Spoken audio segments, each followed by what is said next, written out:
Audrey Dahlgren Show. Get ready. We're going on athletic adventures all over the great state of Michigan. And the show begins now. Here's your host, Audrey Dahlgren.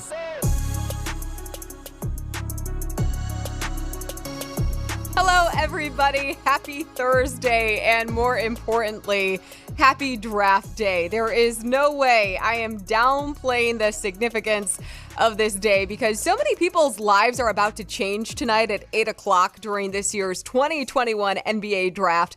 I think that's one reason why I love it so much is because the athletes have worked their entire lives to get to this point. And anytime you see someone's dream come to fruition, that is a beautiful thing. The draft is, it's good that the draft, I should say, is taking place on a Thursday because this is the hashtag Throwback Thursday show. And I would love for you to share one of your favorite NBA draft moments or memories. You can drop your comment on my Facebook page, The Audrey Dahlgren Show, or on Twitter at Dahlgren Show. And don't forget, you can always listen live to each of my episodes by downloading the Spotlight Radio Network One Touch app. As for my favorite draft memory, that's a toughie.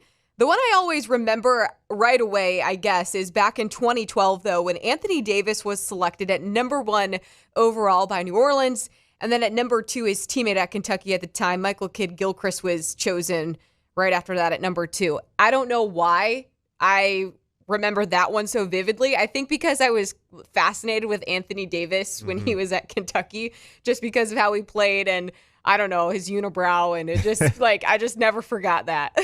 So anyway, do you have a favorite draft moment? Oh man, I don't know if I have a favorite draft moment. I have a most memorable draft moment, and oddly enough, this would have been when I was about 9-10 years old. So if you know my age and you're doing math, this would be the 2003 NBA draft. Even being 9 years old, I remember being up in arms about the draft selection, even at the time, with when the Pistons went ahead and selected Darko Milicic ahead of Carmelo Anthony, Dwayne Wade, and Chris Bosh. So that draft and that night and that the reactions to that, because that wasn't really, I mean, I guess at that time, yeah, it hindsight is 2020, but that really wasn't a hindsight 2020 issue that a lot of fan bases were up in arms about that the second it happened. And Carmelo Anthony, obviously, what he did at Syracuse and the hype around him. I mean, there was people arguing that he should have went ahead of LeBron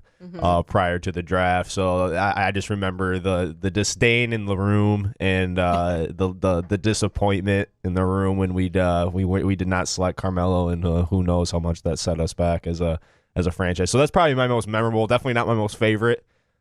Being a Pistons fan, but. Yeah, that draft I'll be able to remember that one for the rest of my life. Yeah, those moments stick out for sure. Very memorable. And, this flows magnificently into what we're talking about next. The Detroit Pistons will pick first tonight. It's the first time in 51 years that they have had the number 1 overall pick in the draft. Back in 1970, with it, they drafted Bob Lanier out of St. Bonaventure. But what are they going to do tonight?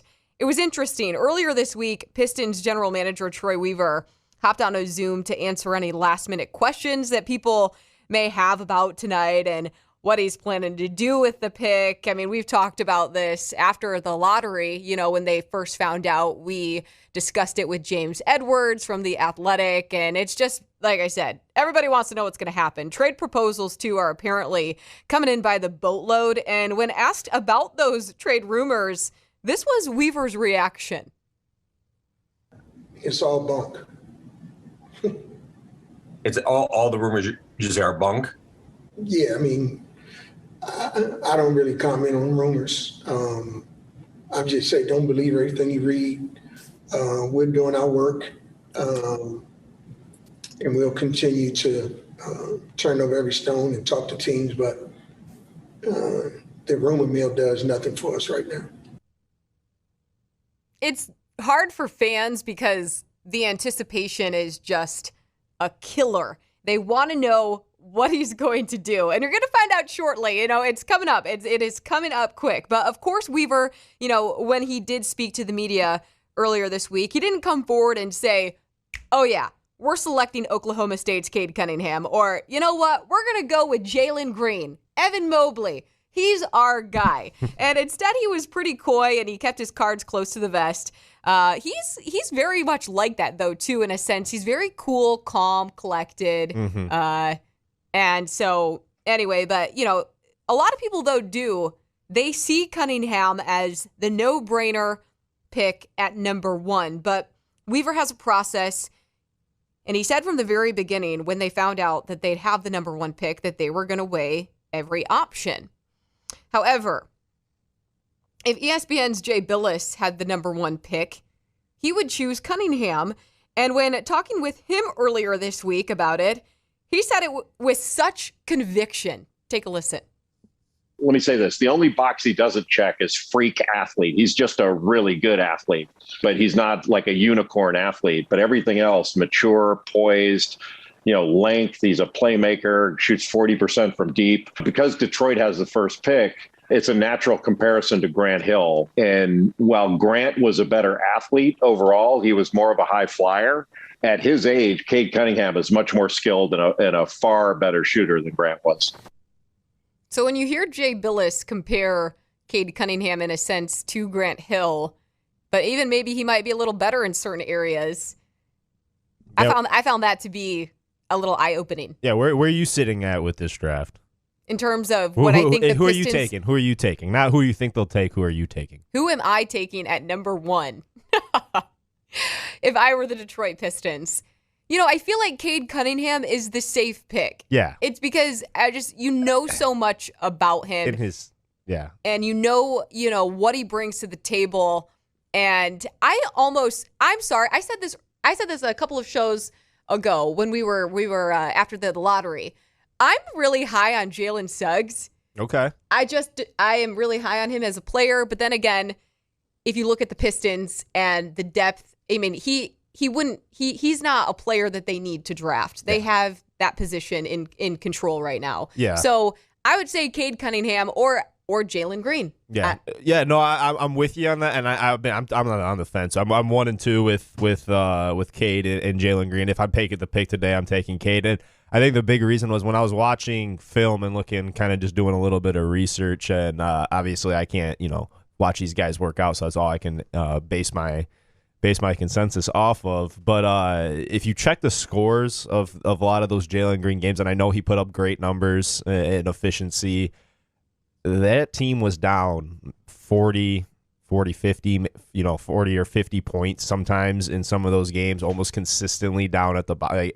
So what concerns me is those numbers that he put up, as great as they were, kind of came in garbage time situations. So how much was an intense situation was he putting up those numbers, whereas Cade on the flip side led the nation in clutch scoring, in how they compiled that stat with buckets made under 2 minutes, and they have a whole metric on what goes into that, but he led the country in clutch scoring. And then then being the far away best prospect, I mean, what you're looking to get and what you're hoping to get as a Pistons fan or in the Pistons organization is a superstar. We need that number 1 go-to guy, because Milwaukee just showed this year that can be enough. Having that number 1 and a great cast around him can still win a championship in the NBA.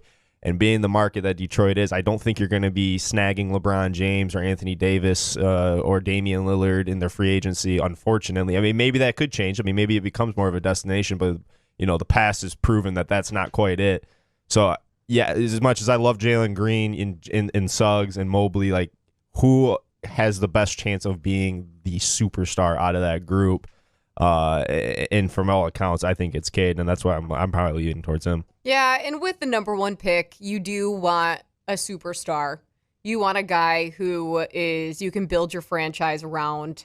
Mm-hmm. You want a guy who is alluring. Yeah. People are going to flock, want to buy tickets and come to the games and, watch him play. That's what you're drafting him for at number 1. Absolutely. And the other thing, too, is this might be the only opportunity that you get for that, because this team is young and they're improving fast. I don't know if they're going to be, a lock to be have another top 5 pick after this season. This might be your only chance to get that superstar in a draft. I mean, obviously, there's always a chance to grab one. Giannis went like 13 or whatever, but you're increasing your chances tremendously by being at the number one pick and going and getting the number one consensus best player.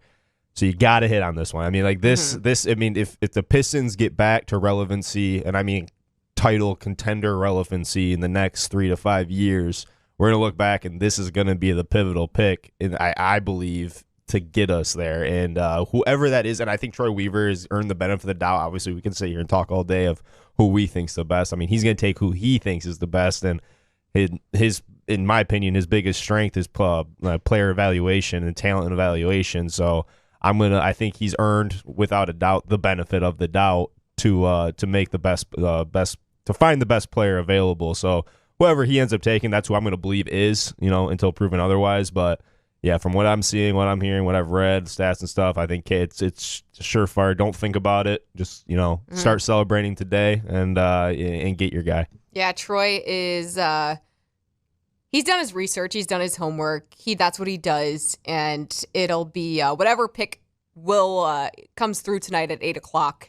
I think no matter what, you just got to trust him, what he does. So, as for the Michigan and Michigan State players, though, who could hear their names tonight, Franz Wagner is getting a lot of attention, and one mock draft even has him listed as a top 10 pick at number 9 overall. Isaiah Livers is also hoping to hear his name at some point. And then there is Michigan State's Aaron Henry, who is projected to be a second-round pick this evening.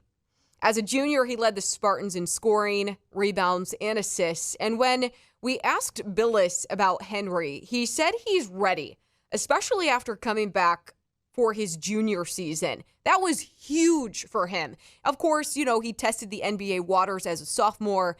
He found out what he needed to find out. He learned they told him what he needed to do, what he needed to work on, and he did make some progress there. Bilas thought, too, that he did an excellent job of becoming a more mature and polished playmaker, which we saw that a number of times in certain games, especially when Michigan State was going through that stretch at the end of the season where they rattled off those 3 straight wins over those top 5 opponents. And so he played a really big role in that. And so Bilas, too, he thinks he's more prepared for this step when last year he may not have been. And I actually was able to talk with Aaron this morning prior to the main event tonight. He's at home.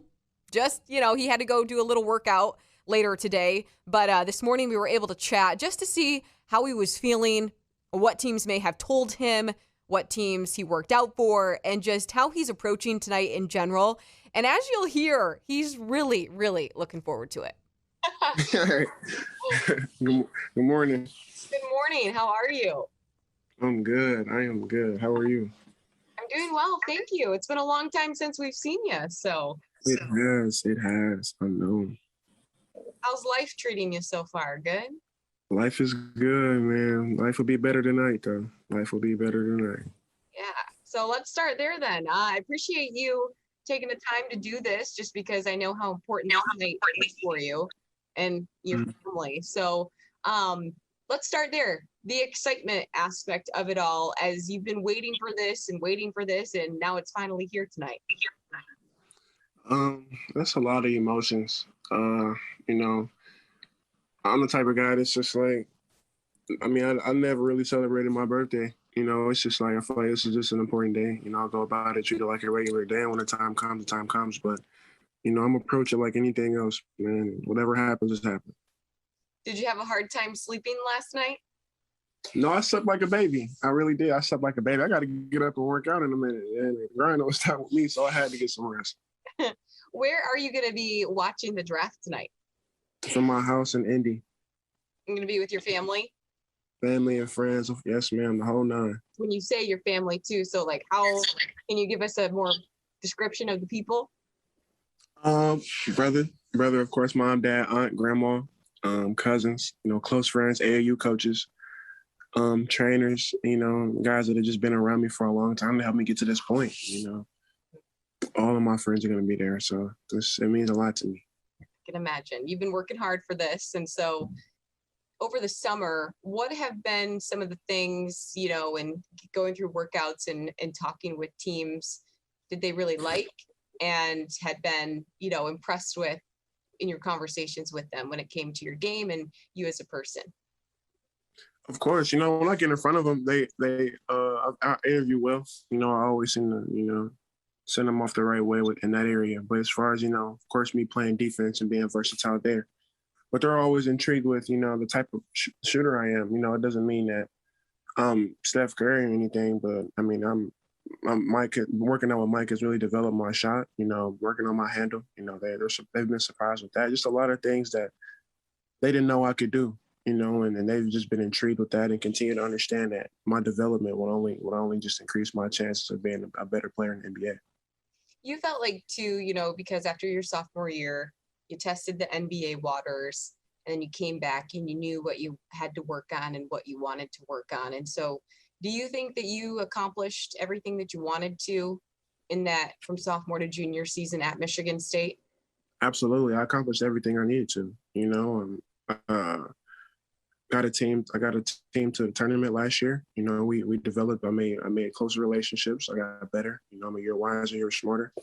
Regardless of what happens tonight, that's what's supposed to happen. I just developed in all areas, man. So I'm excited that I did that.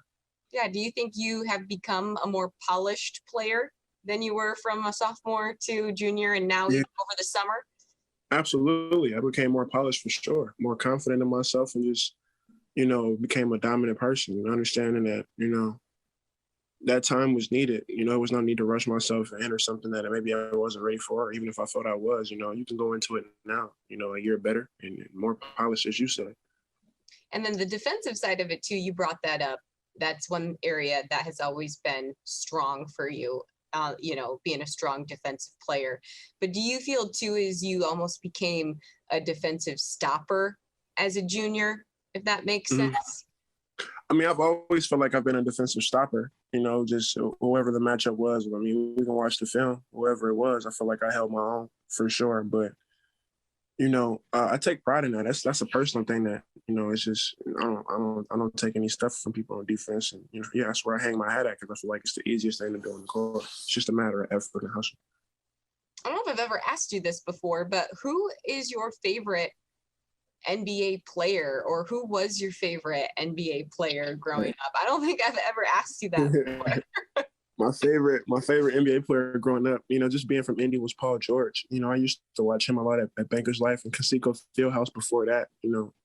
I just remember those young times when I just used to be able to, go downtown and sit in the nosebleeds and watch games. And him, Danny Granger, I remember those times too. It was just, I used to stay at Bankers Life. I used to live up there. I used to watch the Fever all the time, Pacers just all the time.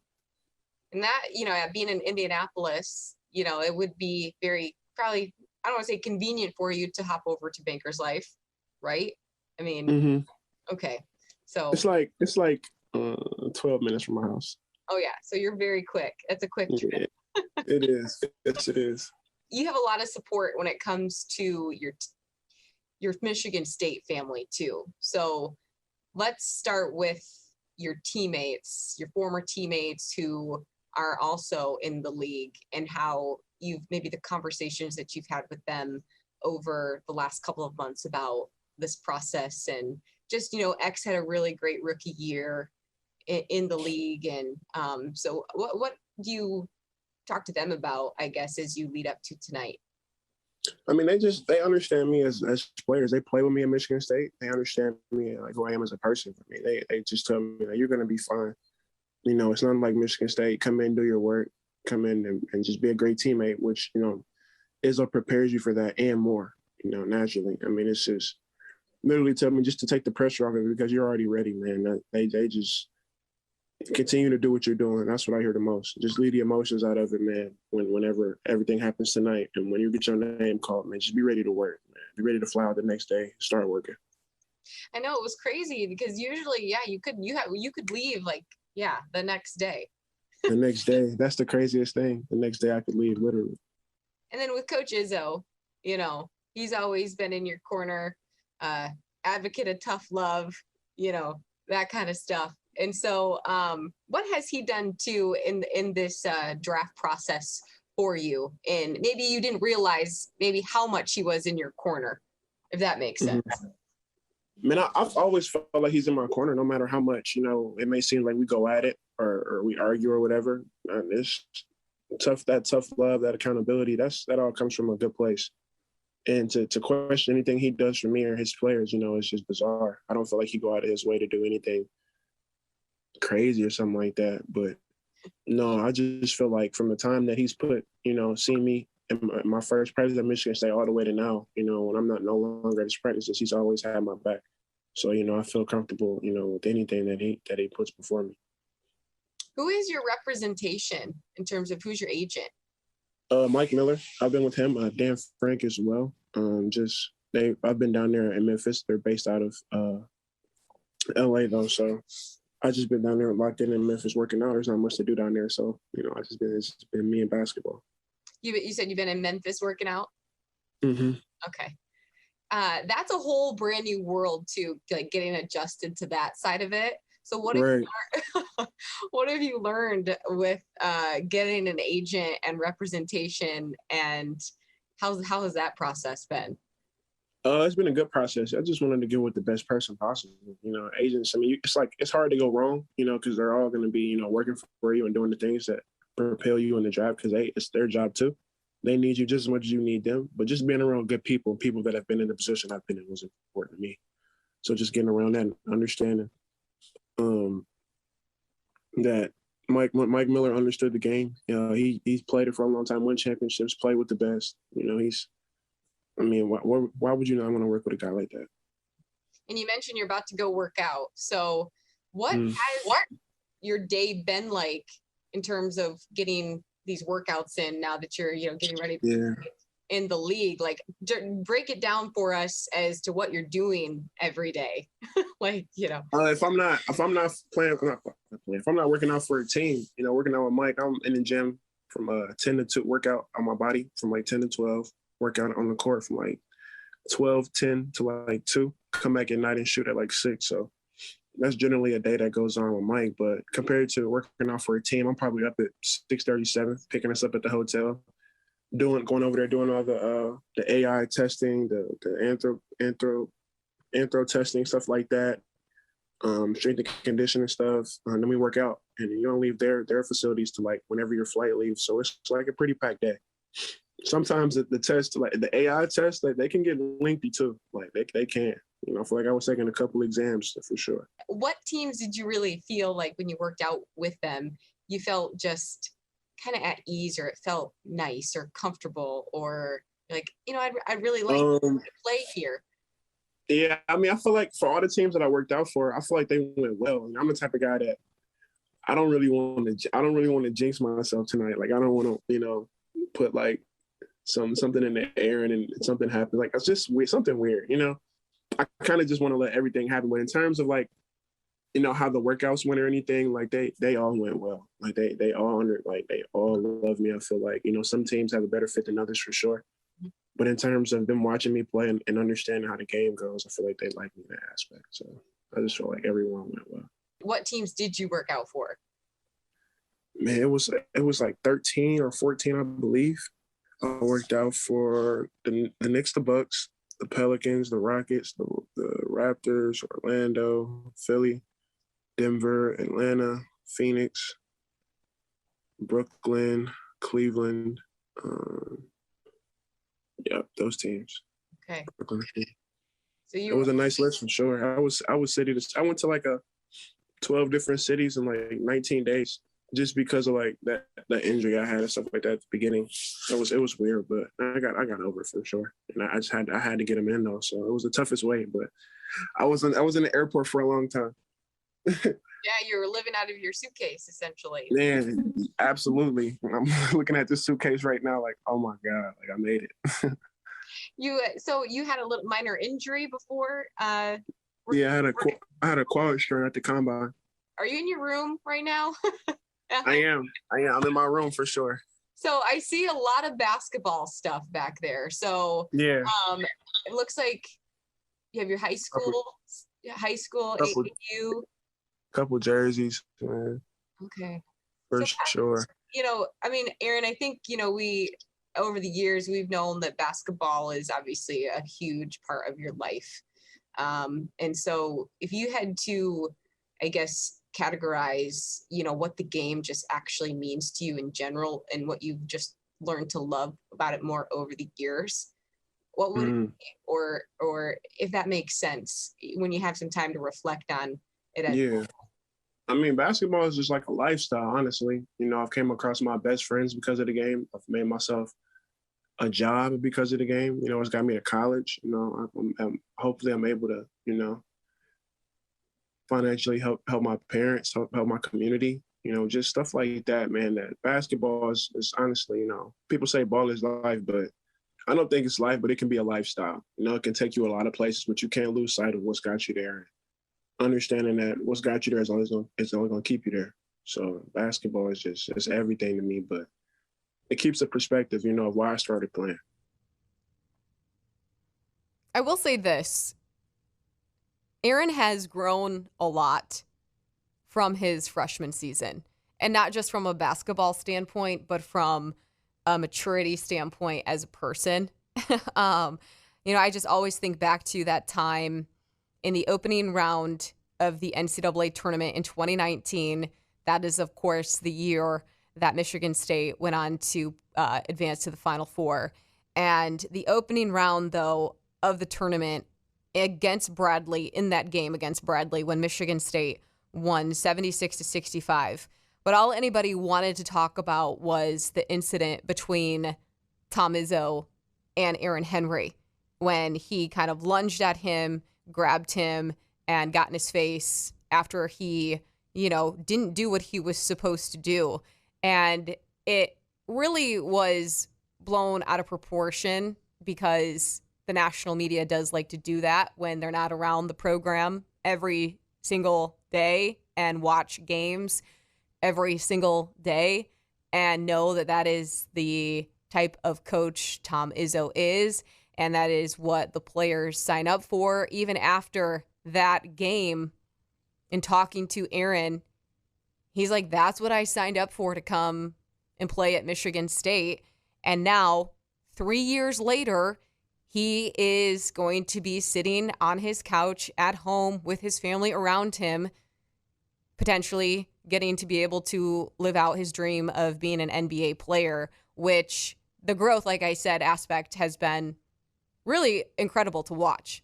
Oh yeah, no questions. In regard to your into the incident with Izzo and Henry too, I mean, the most clear sign to me was when just about every player from the last 5 to 6 years that's played for Izzo is coming out on Twitter, coming out on Facebook, and backing up Tom Izzo and understanding like this is just the dynamic and what you sign up for.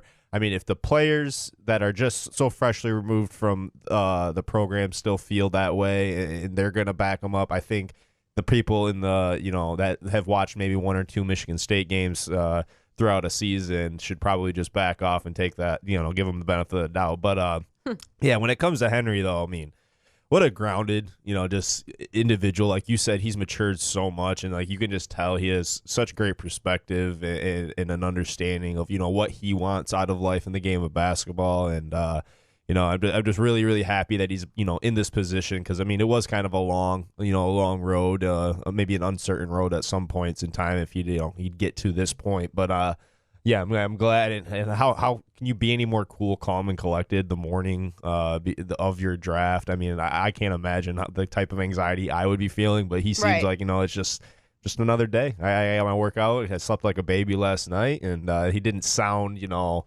anxious at all. So, I mean, yeah, he's grown and matured, like you said, a ton, and I'm just really happy for him and that he's in this position. Yeah, so Tom Izzo is going to hop on with us. He actually just called me Alex. So we're going to take a quick break, and we're going to see how we're going to get Izzo on the line here. And he just goes, "I'm here. Did I miss you?" So we're going to give Izzo a call, talk about draft night. Of course, this is one of his favorite nights of all time, just because, he too loves it when his players get the opportunity to live out their dream. So this should be good. We'll see you shortly. Call it a sense of purpose, a higher calling, essential to our children's future. We call it our passion at Dean Transportation. We are a family, hardworking folks who for more than 60 years have connected children to learning, schools to our communities, and you to a better career, pioneering the best in health and safety standards because it's simply what we do, because safe student transportation has always been essential. Dean is now hiring community-focused individuals for immediate school bus driver, attendant, and mechanic positions for local schools throughout mid-Michigan. To learn more, visit jobs@dean.com/Lansing. Experienced applicants will receive up to a $750 sign-on bonus. For individuals with no prior experience, Dean will pay you to train. Positions may also allow you to start and stop work from local parking locations or your home throughout mid-Michigan. If you're looking to make the community a better place, we'll put you in the driver's seat. Join the Dean Transportation family today at jobs@dean.com/Lansing. Thinking of a new air conditioning unit for your home? Hi, Peggy Doty with Doty Mechanical. A new Carrier high-efficiency AC unit will lower your energy usage and increase your home comfort. Current Carrier Cool Cash offers and available utility rebates mean your savings have never been better. Call Doty Mechanical today at 327-7777 or visit us at dotymechanical.com for your free estimate. For heating and cooling, the names to know, Doty Mechanical and Carrier, turn to the experts. Uber is getting into the flower delivery business. Ride-sharing company teaming up with flower industry powerhouse FTD for its first nationwide florist partnership as part of its latest on-demand delivery venture.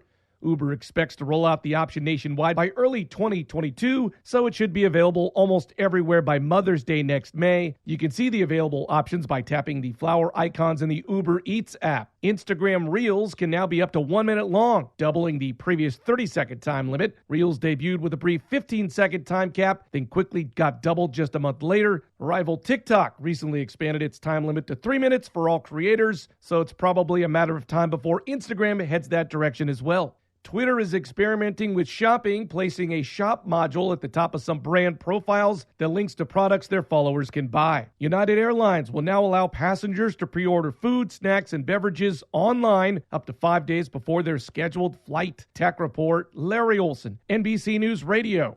This is Dr. John Wyckoff. Are you sick and tired of being tired and sick? Maybe you need to take the right supplements. Save 20% on all of our quality supplements during the summer supplement extravaganza sale.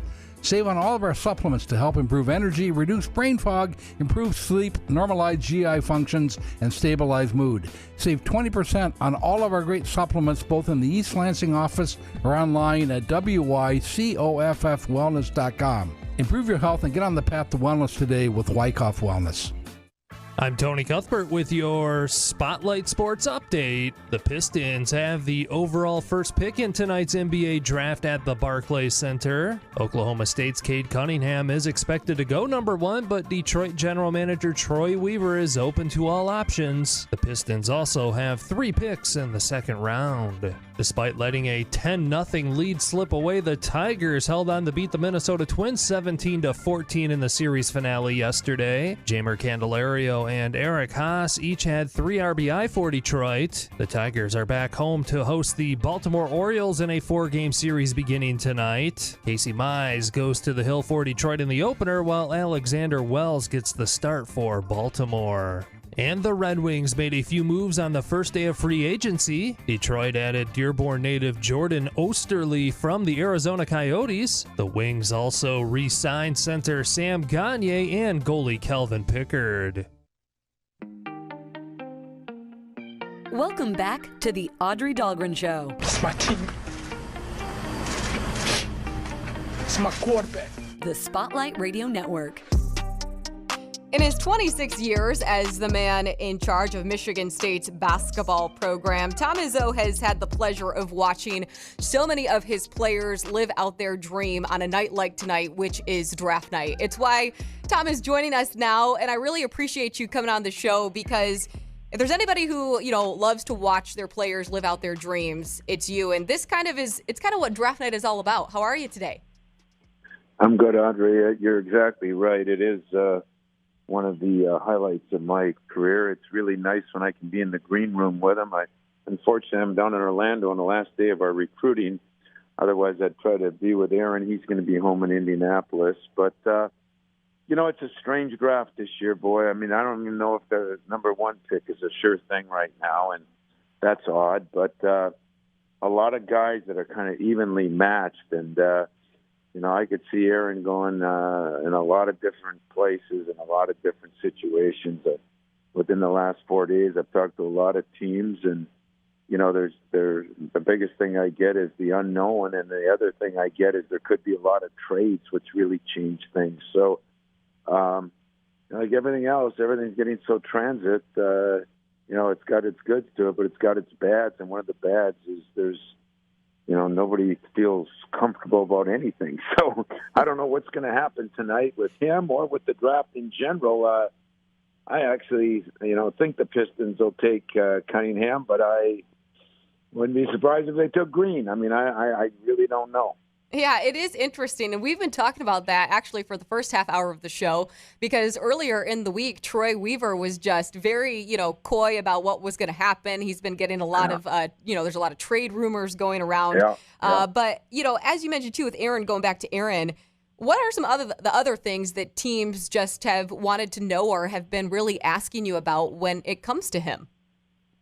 Well, I think the biggest thing is, they really appreciate his strength. The fact that he can guard 3 or 4 different positions in college, maybe 3 in pro ball, because everybody's getting to the point now where they switch everything. And, there's a little question mark on his shot, and he's addressed that. They thought he improved a lot with his ball skills, his basketball IQ. There were a lot of positives. It's just that there's so many people, and it's similar, especially in that 6'5" to 6'8" range, where there's a lot of players that have similar skill levels. So, I'm expecting Aaron to go for sure. I'm expecting him to go. He could even go late first. He could go, in the late 40s. I mean, it's that big a range, and it's that big a range for a lot of players. You mentioned, too, that there's just a lot of uncertainty. So where does that uncertainty come from when it comes to maybe this draft class or this draft, if you could provide some insight there? Well, I'm no expert, but, I think there's a lot of players that are good, but I think so many kids have come out early, and in a lot of cases that hasn't worked out great for the NBA team. So now they're looking to trade for veterans or things, just like I'm afraid you're going to see in college if the portal thing keeps going in the 5th year. Are we going to recruit rookies, freshmen,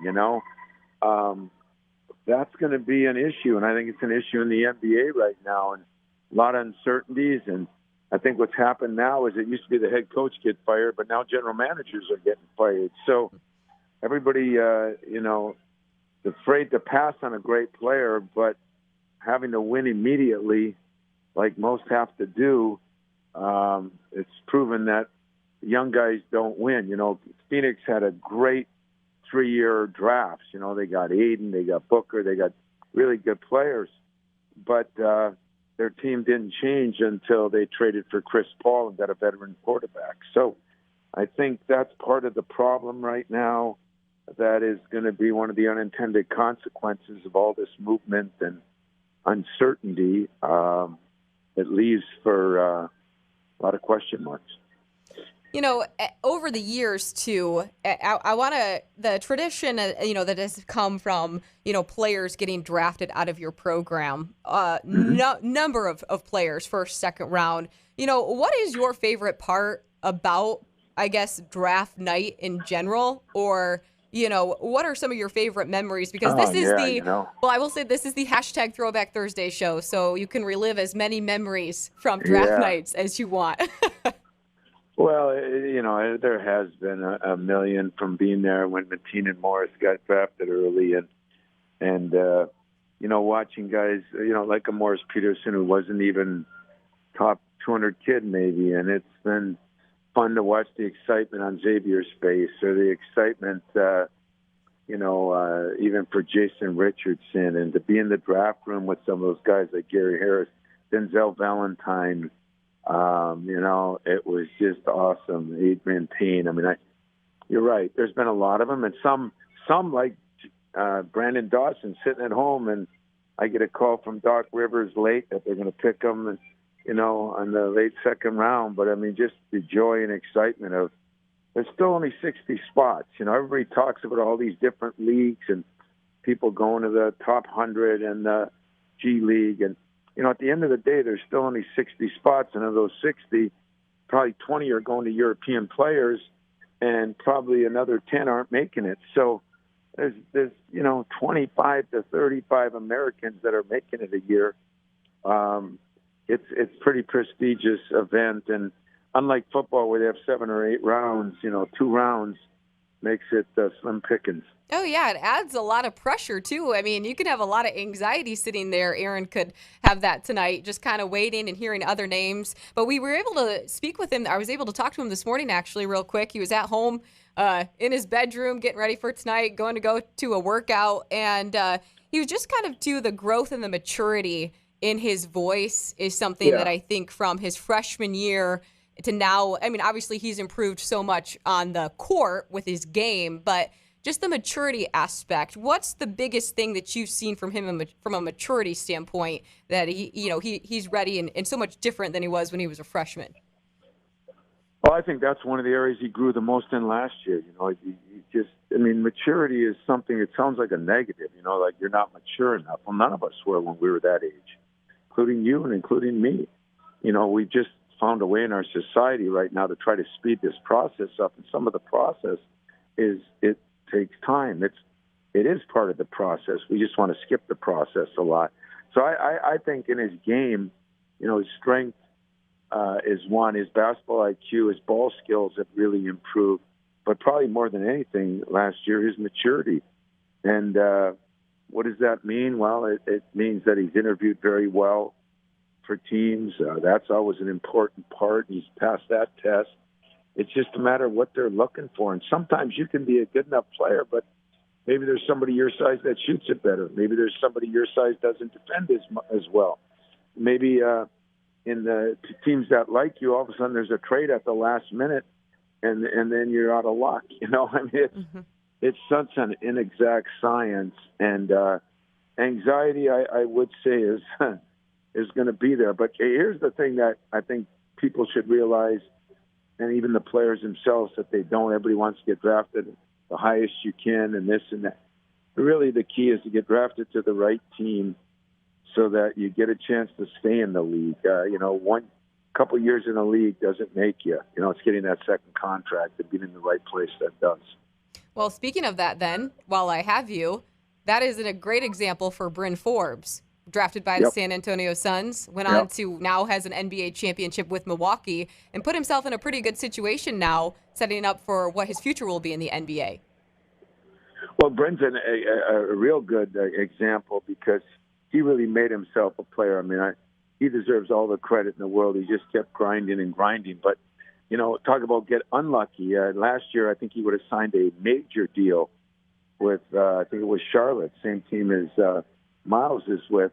And on deadline trade day, they picked up Hayward. Remember Brandon Hayward, I should say? Yep. And that cost Bryn a chance to go there for what would have been a 4-year really good deal.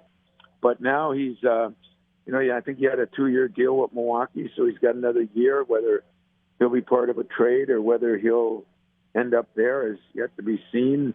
He played a lot until the last 3-4 games, and then, people do shrink their bench. But some of those playoff games, he had 20, 22 points. I got a chance to get over there once and see him. They really like him, and he has an art. He can shoot the ball, and he can shoot the ball as good as anybody in that league, and that's why I think, as you said, he's going to have a bright career ahead of him. What else, too, makes a player successful for a long-term career in the NBA?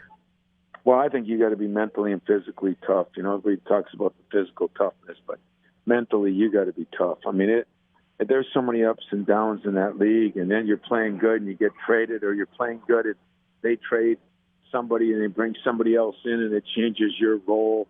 I mean, you got to be able to adapt and overcome, as they say in the military, and I think that is a big, big, big key. And the guys that can do that been successful, but it's been fun to watch Xavier really grow. It's been fun to watch Jaren, even though he was injured, Miles had a phenomenal. Miles did everything he wanted. He wanted to stay in school, so he'd never be in the G League. Never been in the G League, and now I think he's a year away from signing a mega deal. So that's all encouraging, and persistence, staying the course, dealing with the process, figuring out. Denzel Valentine. It's a big year for him. I just talked to Cassius' agent. Big summer league for him. So he's getting there is one thing, but getting that second contract, Audrey, is the key to be successful in that league. Yeah. And speaking of the Valentines, I have one last question for you. We learned yesterday that you are going to be facing Loyola Chicago in the opening round of the Battle for Atlantis tourney. Of course, Drew is now the head coach at Loyola. And so how much are you looking forward to kind of facing him in the opening matchup of that tournament? Well, I'm not. I never look forward to facing my former assistant, and he was a GA here. Carlton was one of the first players I was involved with in recruiting as a GA. And of course, Denzel played for me. So I got a feeling, though, that blood's thicker than water. So I got a feeling that Denzel and Carlton will be pulling for Drew. So that'll tick me off, too. But what a great opportunity it is for him. And, for us, another game, that'll be after we play Kansas and maybe Louisville. So, it's schedule's brutal, and it'll be really brutal down there because we're on a side also with Auburn and who else is on our side? I just saw it briefly, but our side's the tougher side, put it that way. Yeah, but you really like your team this year so far. I do. So far, because we haven't lost any games. Right. But summer workouts have been just awesome. The weightlifting, the strength conditioning, the workouts have been just awesome, and I do like my team. We got a ways to go, but guys like Bingham have really improved, and Joey Hauser has really, really improved. And I think the loss of weight with AJ has really helped him. He's a much different player. And so, the freshmen, we like all of them. But you always like them when there's no games. It changes when the games start. Yeah, right. Well, so this just reminds me of one more thing. When we were speaking to some of them over the summer, they were mentioning how Gabe has really been coming forward as more of a vocal leader this summer. Yeah, I know. I can't believe I forgot him. I just think of him as a mainstay. But right. Gabe has not only become a leader, but you talk about a maturity. He's gone from 3 to 10. He's really done a hell of a job with that, and it's been fun to watch Gabe grow. As you know, he's a gym rat. He's one of the nicest kids, and I just think we have a chance. Now the league will be good again, and the schedule's going to be tough, but I'm looking forward to it, Audrey, and it's kind of neat that you got this radio show, man. I'm proud of you. You're growing. You're growing too. You're like the rest of us. You're getting better and better, also. I'm just trying to keep up with the Joneses, Tom. So that's all right. Well, keep working on it. All right. Thank you. Have a great rest of the day. See ya. All right, that'll do it for our hashtag Throwback Thursday show. Thanks, everybody, for tuning in. And by the way, have fun tonight watching the draft. There's going to be a lot of drama, I think. It's going to be fun. Izzo mentioned, there might be a lot of trades going on there. And everybody's, of course, going to be keeping their eyes on the Pistons to see what they do at number 1 overall. All right, have a great day. We'll see you tomorrow.